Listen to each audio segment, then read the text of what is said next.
استغفار کے فائدے۔ استغفار سے کون سی نعمتیں ملتی ہیں؟ استغفار پڑھنے کے بے شمار فائدے ہیں جن کا قرآن اور حدیث میں ذکر ہے۔ اللہ تعالیٰ کا فرمان ہے کہ تم استغفار کرو، میں تمہارے گناہ معاف کر دوں گا۔ گناہوں کو کیسے اللہ معاف کرتے ہیں؟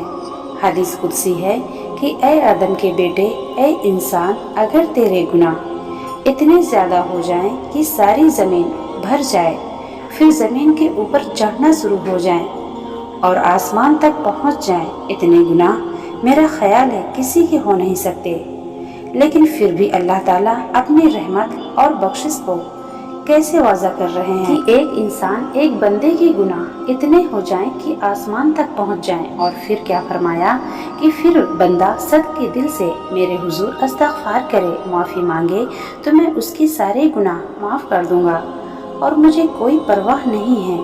اللہ تعالیٰ کیا فرماتے ہیں کہ مجھے کوئی پرواہ نہیں ہے، میں تمہارے سارے گناہ معاف کرتا ہوں۔ ہمارے لیے دنیا اور آخرت کی کامیابی یہی ہے کہ اللہ ہمیں بخش دے۔ آگے کی ذرا بات بھی تو سنیں، اللہ تعالیٰ کا کرم دیکھیں۔ فرمایا جو بندہ کثرت سے استغفار کرتا ہے، اٹھتے بیٹھتے چلتے پھرتے جہاں وقت ملا استغفر اللہ کا ورد کرتا رہا۔ استغفار کے اور بھی کلمات ہیں اور بھی دعائیں ہیں، لیکن کم از کم سب سے چھوٹی دعا اور آسان استغفر اللہ ہے۔ تو کیا فرمایا، جو کثرت سے استغفار کرتا ہے اللہ تعالیٰ اس بندے کو ہر غم سے نجات دے دیتے ہیں، اسے ذہنی سکون مل جاتا ہے، بڑی سے بڑی پریشانیاں ٹل جاتی ہیں، وہ بندہ دلی طور پر مطمئن اور ذہنی طور پر پرسکون زندگی گزارتا ہے۔ جو بندہ کثرت سے استغفار کرتا ہے تو اللہ تعالیٰ کیا فرماتے ہیں کہ اللہ تعالیٰ کا اس پر ایسا کرم ہوتا ہے کہ اس کی ہر مشکل اللہ آسان کر دیتے ہیں۔ آپ جس مشکل میں پھنسے ہوئے ہوں، جہاں بھی پھنس چکے ہوں، اس مشکل سے نکلنے کے لیے آسانی کی نیت سے اللہ سے استغفار کرنا شروع کرو۔ اللہ تمہیں اس مشکل سے ایسے نجات عطا فرمائیں گے کہ تمہارے تصور میں بھی نہیں ہوگا کہ ایسے بھی ہو سکتا ہے۔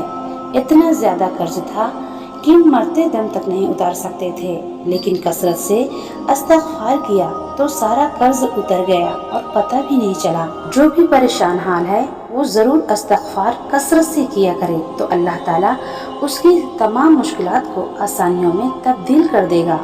جو انسان استغفار کرتا ہے اپنے لیے تو کرتا ہی کرتا ہے، دوسرے مومن مردوں اور عورتوں کے لیے بھی اللہ سے معافی مانگتا ہے۔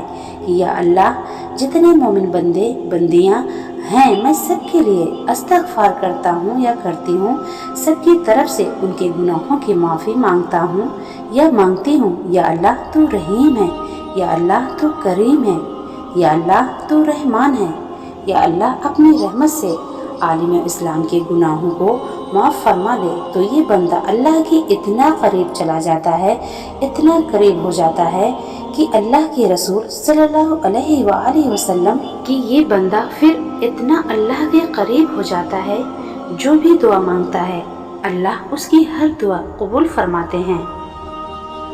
اس لیے اپنے اور دوسروں کی اگر دعائیں قبول کروانا چاہتے ہیں، اللہ کے قریب ہونا چاہتے ہیں، اللہ کا قرب چاہتے ہیں تو استغفار کریں، اپنے لیے بھی اور دوسرے مومن مردوں اور عورتوں کے لیے بھی۔ اس سے بہترین عمل ہمارے لیے اور کیا ہو سکتا ہے جس سے ہماری ساری دعائیں قبول ہونا شروع ہو جائیں گی۔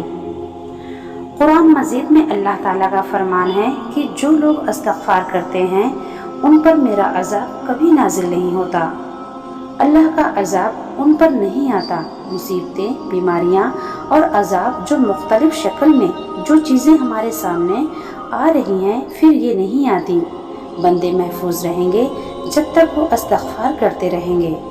قرآن مجید میں اللہ تعالیٰ کا فرمان ہے کہ جو لوگ استغفار کرتے ہیں میں ان لوگوں کو جسمانی، روحانی ہر لحاظ سے مضبوط تر بنا دیتا ہوں۔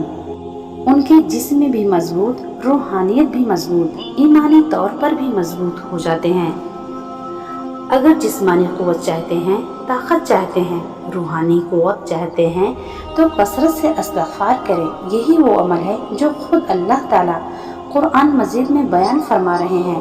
یہ قوت استغفار سے ملے گی تمہیں۔